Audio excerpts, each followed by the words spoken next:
There are many changes that happen to our eyes as we get older. Have you noticed that you have to hold a book or a newspaper farther away to read it? That you can't see things up close without reading glasses? This condition is called presbyopia.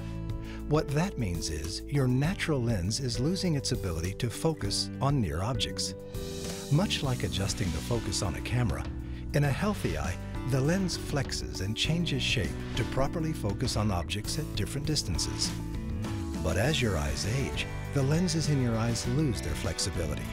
The result can be diminished up-close vision.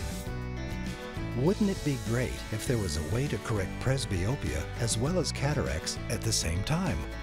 Well, thanks to advances in lens replacement technology, there is. Your doctor can talk to you about the different options that are right for your eyes before your procedure.